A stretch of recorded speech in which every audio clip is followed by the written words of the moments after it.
Many of you know that I'm the youngest of 12 children growing up in Ireland, and I was always taught that blood is thicker than water, and that got us into a lot of trouble, let me tell you. But it's funny, I always also learned that you never choose your family.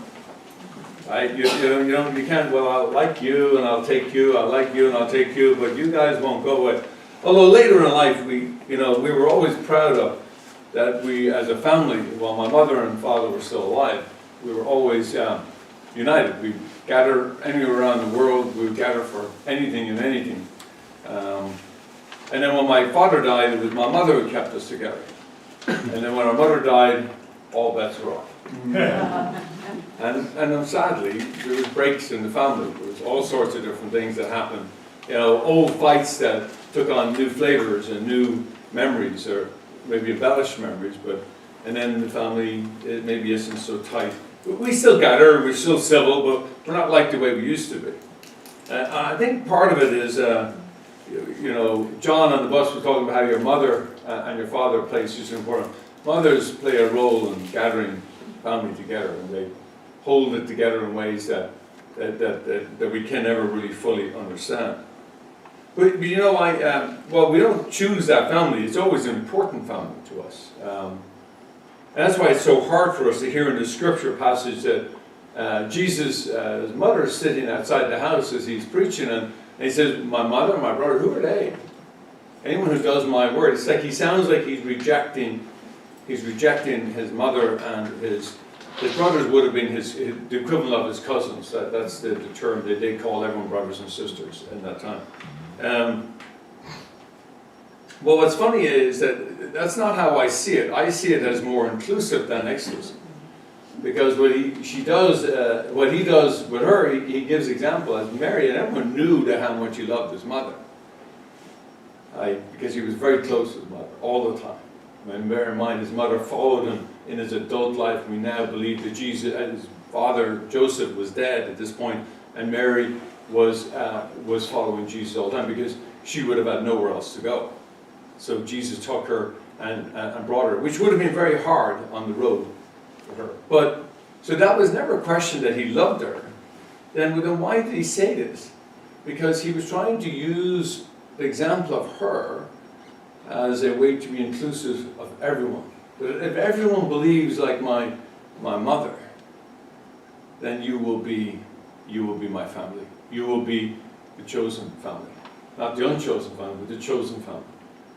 And so and then the question is, what is a chosen family? Like, we choose our friends. And we choose the time to be with our friends. You as spouses choose each other. You create a new family when you choose your spouse, and vice versa. When we choose, there is something that happens to us that becomes different. When we make that choice, there's a shift inside of us. We fight for our spouse. We will serve our spouse. We will give our spouse what they need, and maybe the most difficult times, we will sacrifice for them so that they have what they need.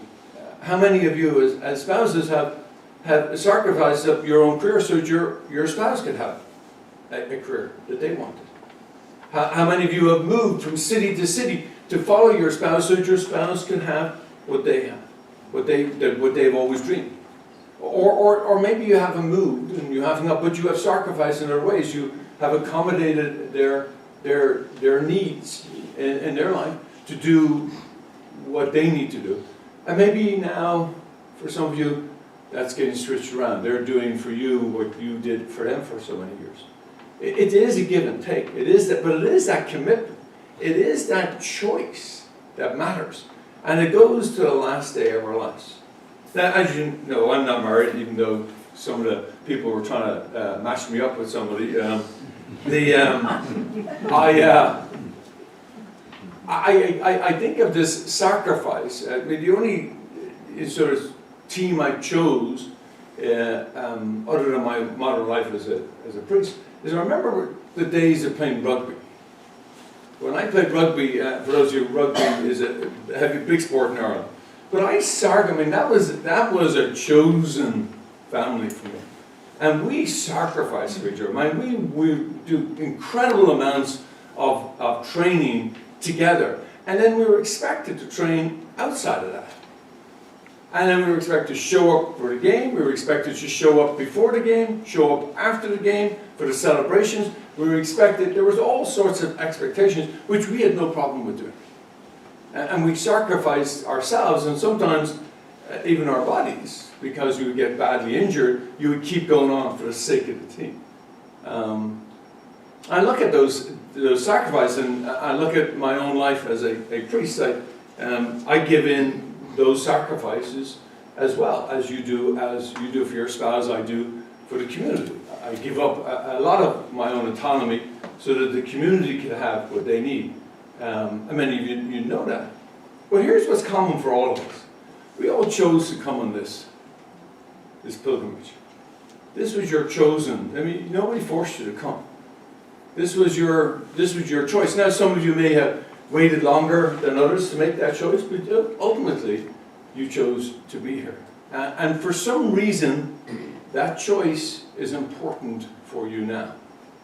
And as John said on the bus, this particular time, most of us, if not all of us, will never be back in Turkey again. Some of us might, but few of us. Let's make the best of this time as a pilgrim. And to really dive deep into ours, what are we seeking from Jesus? If we are to be a disciple of Jesus, and we were then called to love like Jesus loved. I hear that refrain of John in my head. Love one another. Love one another. Love one another. Over and over again. And I think to myself, how can we sacrifice when we go home to be better lovers of others? Maybe that is that we can be more embrace the different religions of the world and not judge. I mean, many of you were shocked to hear that Mary and Jesus was in the Quran. I've always known that. Mentioned, and they hold up Jesus and Mary with great reverence. In fact, Mary in the Muslims is held up higher than the Protestant church.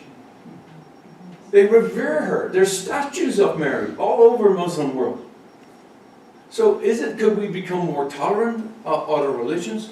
Can we become more understanding?